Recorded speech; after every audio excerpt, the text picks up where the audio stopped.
Kalau itu sebenarnya panjang, Pak. Nanti ada di sini ada, cuman agak pertengahan. Nanti ada trik-trik menghilangkan penyakit hati itu. Cuman gampangnya begini. Akar segala permasalahan penyakit hati itu kita selalu merasa lebih baik daripada orang lain. Akarnya itu dari situ. Kenapa kita sombong? Misalkan nih contoh ya, kenapa saya sombong sama Bapak? Karena saya merasa lebih baik daripada Bapak. Ini contoh aja ini.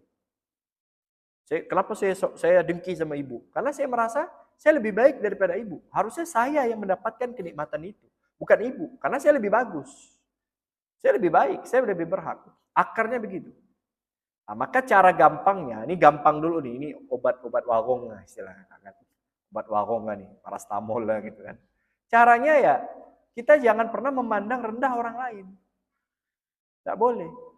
Karena seperti yang saya sampaikan tadi, setiap orang mungkin di mata kita kurang, tapi sebenarnya dia ada kelebihan yang mana kita nggak punya. Dan kita nggak tahu itu. Seperti tadi itu dia tiap malam bangun malam, nangis-nangis. Jadi jangan pernah memandang rendah orang lain. Jadi kalau kita ngelihat orang lain, kita harus merasa dia lebih mulia daripada saya. Jangan merasa kita lebih mulia daripada mereka. Tidak boleh. Saya duduk di sini bukan berarti saya lebih baik, enggak. Karena saya disuruh pengurus masjid ngajar ya kan. Tapi jangan sampai kita merasa lebih baik, enggak. Belum tentu saya lebih baik. Saya punya guru, Abu Yal Habib Hasan Baharun itu. Beliau ini orang alim, punya pondok gede. Pesantren Darul Ulum dakwah. Beliau punya supir mobil namanya Bukadi, orang Pontianak juga. Beliau bilang apa? Saya ini di dunia dipandang lebih mulia daripada Bukadi. Dihormati karena beliau habib, ulama ya. Sementara Bukadi supir. Tapi beliau bilang apa Pak? Tapi di akhirat belum tentu saya lebih mulia daripada beliau. Bisa jadi di akhirat Bukadi supir saya ini lebih mulia daripada saya. Dia lebih mulia daripada saya di akhirat.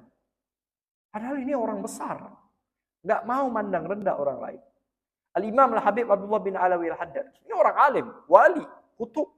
Karyanya dibaca di mana-mana. Setiap mau mengajar tuh nundukkan kepalanya dulu. Lama nundukkan kepala. Kalau kita kan langsung tadi, Assalamualaikum warahmatullahi wabarakatuh. Kalau betul lama itu. Ditanya, wahai Habib, kenapa engkau sebelum mengajar itu menundukkan kepala dulu? Beliau melatih dirinya, jangan sampai saya merasa lebih baik daripada santri-santri ini. Sehingga beliau nggak mau memulai pelajaran kalau masih ada perasaan itu. Kalau sudah hilang perasaan itu, baru beliau memulai pelajaran. Sampai segitunya. Padahal ini seorang imam, ulama besar, orang alim, nggak mau merasa lebih baik. Dan beliau di depan santrinya masih nggak mau merasa lebih baik daripada santrinya. Apa ya kita? Nah, jadi dosis gampangnya itu, jangan pernah memandang rendah orang lain, siapapun dia. Walaupun orang gila tak boleh kita rendahkan. Orang gila itu, dia tidak boleh direndahkan. Kenapa? Karena dia mungkin gila di dunia, di akhirat selamat dia. Orang gila kan tidak mukallaf, nggak berakal kan? Berarti dia tidak ada dosa. Dia nggak sholat, nggak berdosa. Andaikan ada orang gila berzina, andaikan ada, nggak dosa. Karena dia nggak berakal. Karena dia nggak dosa, di akhirat selamat nggak? Selamat. Di dunia doang dia gila, di akhirat beruntung dia. Itu sama orang gila.